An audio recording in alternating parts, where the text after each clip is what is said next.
Friends, welcome to my channel Shiksha Saar. मैं ममता दुबे आप लोगों के लिए आज पार्ट 2 लेकर के आई हूँ बायोमॉलिक्यूल्स का। हमने पार्ट 1 में देखा, मोनोसेकेराइड्स के बारे में पढ़ा हमने, और आगे हम ओलिगोसेकेराइड्स के बारे में पढ़ने वाले हैं। इसके बाद हम पॉलीसेकेराइड के बारे में पढ़ेंगे। तो हमने मोनोसेकेराइड्स की सारे टाइप्स को हमने पढ़ चुके हैं। अब हम आगे सेकंड पढ़ेंगे ओलिगोसेकेराइड्स। ओलिगोसेकेराइड्स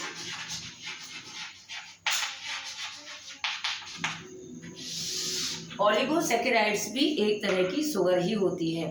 जैसे मोनोसेकेराइड शुगर है, वैसे ही ओलिगोसेकेराइड्स भी शुगर है। लेकिन इसमें क्या होता है, इसमें जो होते हैं मोनोसेकेराइड्स के कुछ अणु जो होते हैं वो संगठित होकर के ओलिगोसेकेराइड का फॉर्मेशन करते हैं। तो मोनोसेकेराइड्स के 2 से लेकर के 10 तक के अणु जो हैं वो एक दूसरे के साथ जब ग्लाइकोसाइडिक बॉन्ड्स के द्वारा जुड़ते हैं और संघनन करते हैं तो ओलिगोसेकेराइड्स का फॉर्मेशन होता है। तो इस तरह से ओलिगोसेकेराइड्स मोनोसेकेराइड्स से बड़े होते हैं। तो इसमें हम आज देखेंगे कि वे कार्बोहाइड्रेट्स जिनका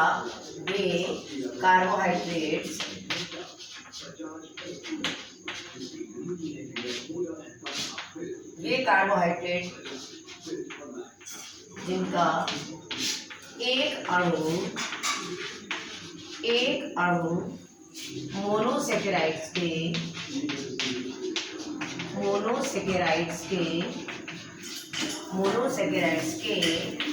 2 से 10 तक के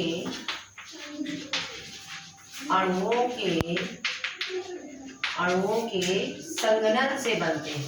संघनन से बनते हैं ओलिगोसेकेराइड्स कहलाते हैं।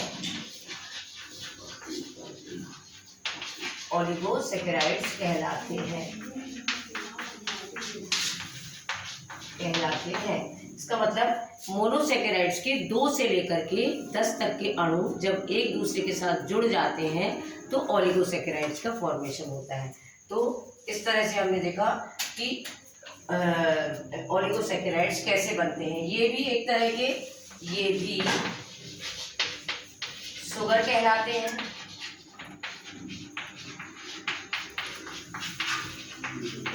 हैं और जब इनका अपघटन होता है,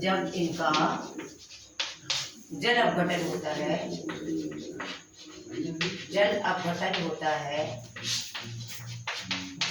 होता है तब जितने मोनोसेकेराइड्स अणु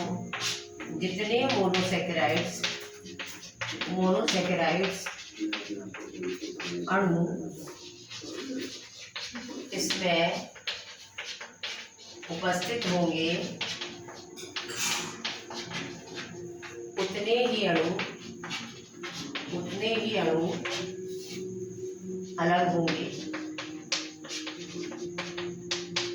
यदि इसमें 2 मोनोसेकेराइड्स के अणु जुड़े हुए हैं तो जल अपघटन के दौरान जब जल अपघटन होता है तो 2 मोनोसेकेराइड्स के अणु अलग अलग हो जाते हैं। तो इस तरह से जल अपघटन, तो 2 मोनोसेकेराइड्स संघनन के द्वारा ओलिगोसेकेराइड्स का फॉर्मेशन करते हैं और जल अपघटन में ये दोनों अणु अलग हो जाते हैं। तो जितने अणु इसमें उपस्थित होंगे उतने ही अणु इसमें निकलेंगे। तो जितने अणु इसमें उपस्थित होते हैं उतने ही अणु अलग होते हैं। तो इस तरह से ओलिगोसेकेराइड्स जो है इस तरह बने होते हैं। ये भी एक तरह की शर्करा है। ये मोनोसेकेराइड्स के ये 2 या 2 से अधिक मोनोसेकेराइड्स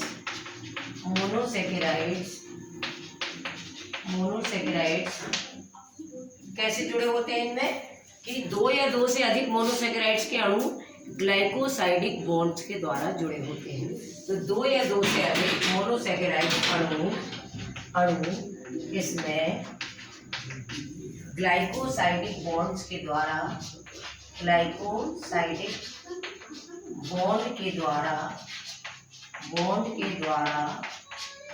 जुड़े होते हैं। तो इस तरह से हमने ओलिगोसेकेराइड्स को देखा।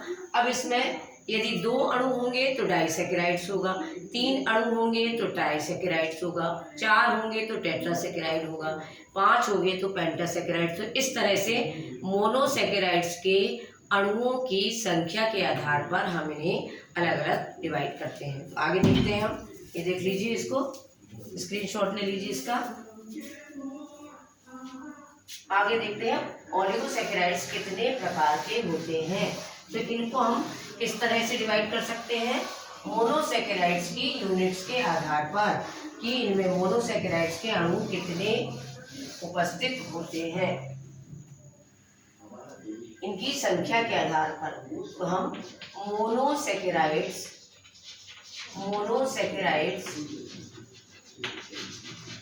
की संख्या के आधार पर इन्हें विभिन्न प्रकार में भिन्न प्रकार से बांट सकते हैं। जैसे पहला है डाइसैकेराइड्स।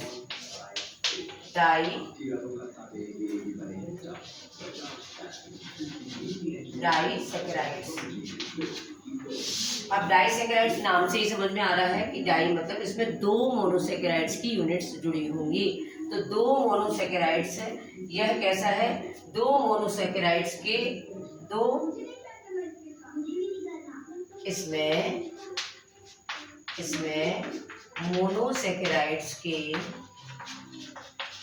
मोनोसैकेराइड्स के 2 अणु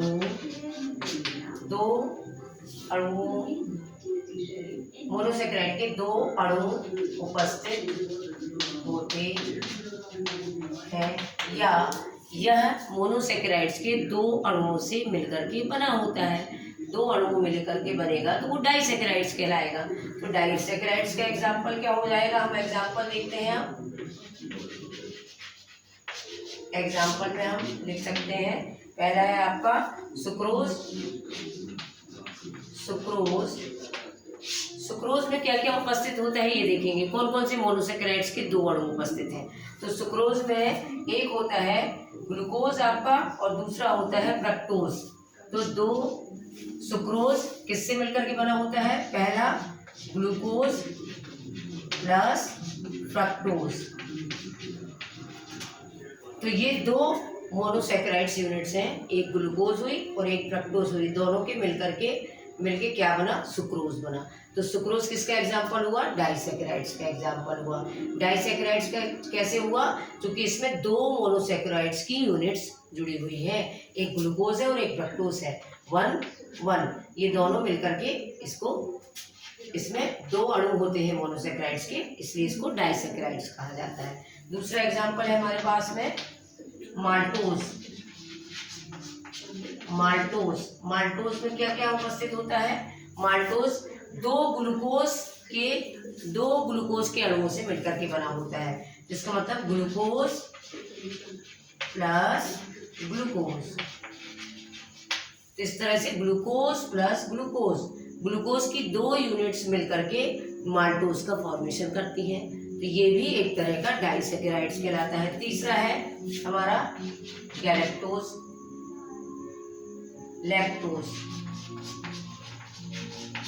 किस से मिलकर के बना होता है, एक होता है इसमें ग्लूकोज लैक्टोज में और एक होता है गैलेक्टोज, ग्लूकोज प्लस गैलेक्टोज।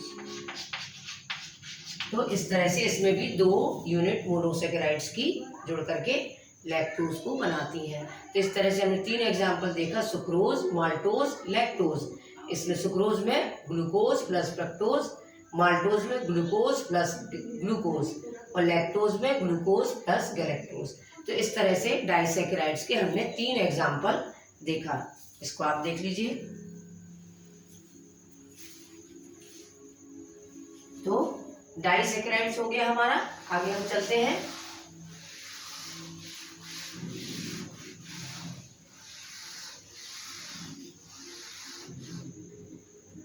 ट्राइसैकेराइड्स। अगला क्या है हमारा, ट्राइसेकेराइड्स। ट्राइसेकेराइड्स, अब ट्राइसेकेराइड से ही समझ में आ रहा हमें कि इसमें मोनोसेकेराइड्स की 3 यूनिट जुड़ी हुई होंगी।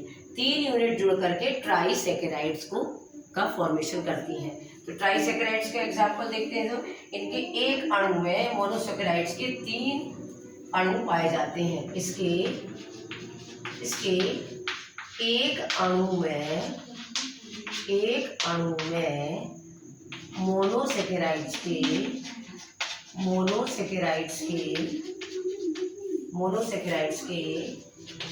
3 अणु उपस्थित होते हैं। इसमें 3 अणु उपस्थित होते हैं मोनोसेकेराइड्स के, इसलिए इसको हम बोलते हैं ट्राइसेकेराइड्स। इसका एग्जांपल है हमारे पास, एक होता है रेफिनोज। पहला एग्जांपल रेफिनोज,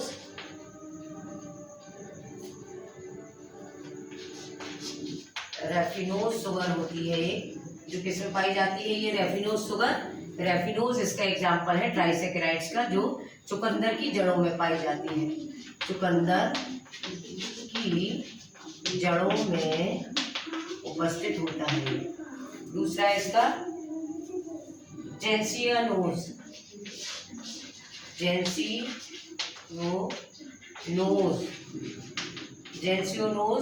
जिसमें भी ये भी एक तरह का ट्राइसेकेराइड है, जो जेंसियम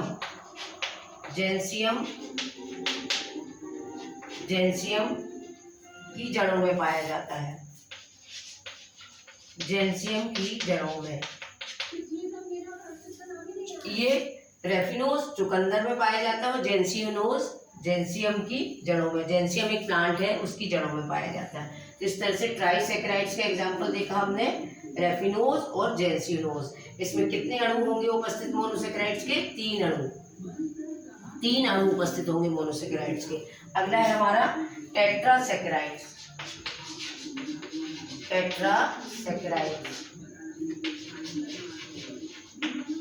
टेट्रासेकेराइड से ही समझ में आ रहा है कि इसमें 4 मोनोसेकेराइड्स के अणु उपस्थित होंगे, इसलिए इसको हम बोलते हैं टेट्रासेकेराइड्स। तो इसमें 4 अणुओं से मिलकर के बना होगा ये। तो ये मोनोसेकेराइड्स के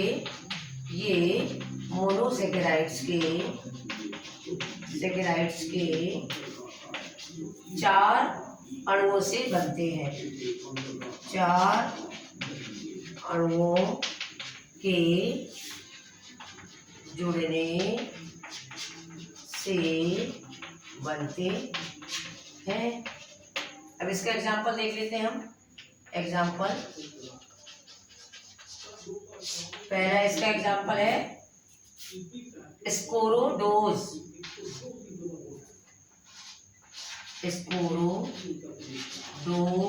करके एक शुगर है जो किस में पाई जाती है, लहसुन में पाई जाती है। सेकंड है इसका एग्जांपल स्टाइकोज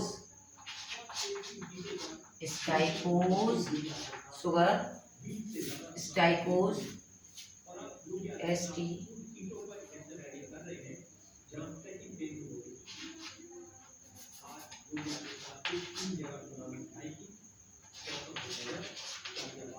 ये किसमें पाई जाती है, स्टाइकस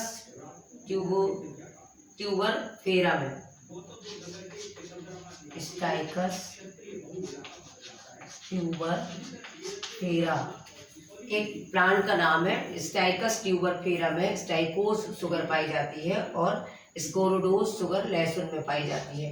ये किसका एग्जाम्पल हुआ, हमारा टेट्रासेकेराइड्स का एग्जाम्पल है। इसमें 4 अणु से मिलकर के बने होते हैं। मोनोसेकेराइड्स के कितने अणु उपस्थित होते हैं, इसमें 4 अणु उपस्थित होते हैं। इस तरह से हमने देखा टेट्रासेकेराइड्स। आप देख लीजिए इसको। आगे चलते हैं हम पेंटासेकेराइड्स। अगला है हमारा पेंटासेकेराइड्स।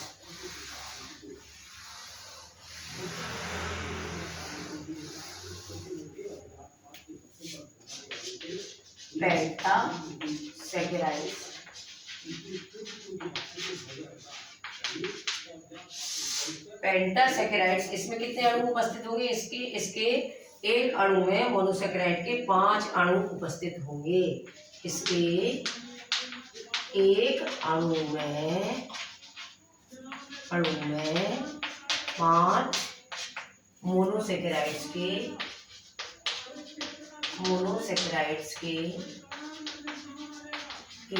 अणु उपस्थित होंगे, इसलिए इसे हम बोलते हैं पेंटासेकेराइड्स। पेंटासेकेराइड्स का एग्जाम्पल देखते हैं हम। इसका एग्जाम्पल है C30H52O26।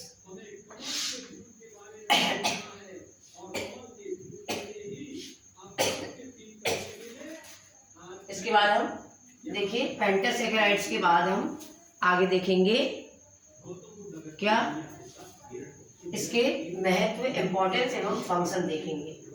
इम्पोर्टेंस,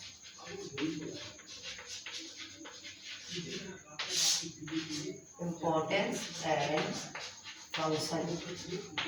अब इसमें बहुत सारी शुगर है, लेकिन हम जनरली इतनी ही शुगर के बारे में पढ़ने वाले हैं, क्योंकि हमारी बुक में इतनी ही शुगर के बारे में दिया है। तो हम आगे बढ़ेंगे, हम इसके इम्पोर्टेंस और फंक्शन को देखेंगे। तो इसके इम्पोर्टेंस और फंक्शन क्या होते हैं कि सुक्रोज अनेक पौधों में संग्रहित होने वाला प्रमुख ओलिगोसेकेराइड है। पहला, सुक्रोज बहुत अधिक पौधों में, बहुत अधिक या अनेक पौधों में, यह सुक्रोज अनेक पौधों में, अनेक प्लांट्स में पाया जाने वाला, अनेक प्लांट्स में स्टोर होने वाला प्रमुख होने वाला ओलिगोसेकेराइड है।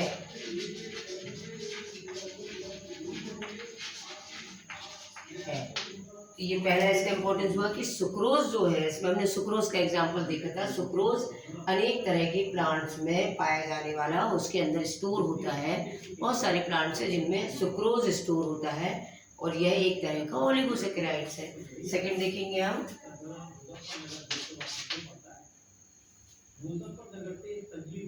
दूध में उपस्थित लैक्टोज जो है, लैक्टोज दूध में पाया जाने वाला ओलिगोसेकेराइड है।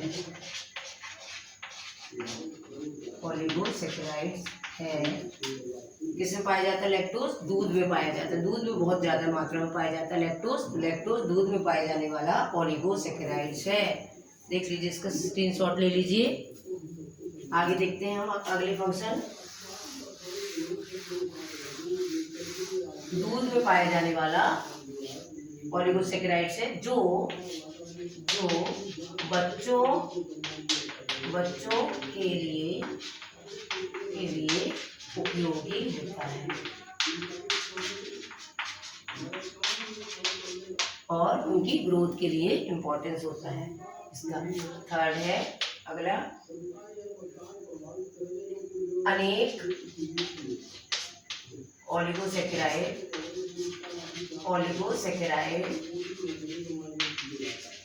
ओलिगोसेकेराइड्स बायो मेम्ब्रेन के निर्माण में भाग लेते हैं। बायो मेम्ब्रेन के निर्माण में भाग लेते हैं। अगला फंक्शन है,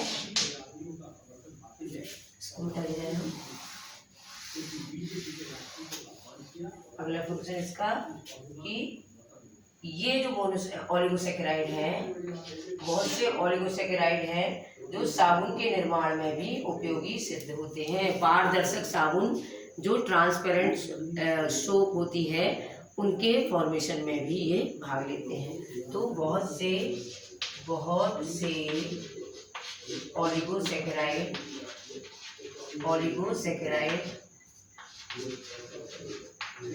सैकेराइड्स साबुन बनाने में भी, साबुन के निर्माण में उपयोगी होते हैं। अगला क्वेश्चन देखिए, सुक्रोज का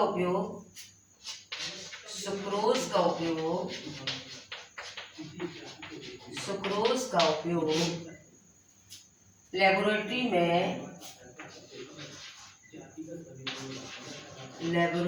में प्रयोगशाला में ऑक्सैलोएसिटिक एसिड बनाने में भी उपयोगी है। सुक्रोज का उपयोग प्रयोगशाला में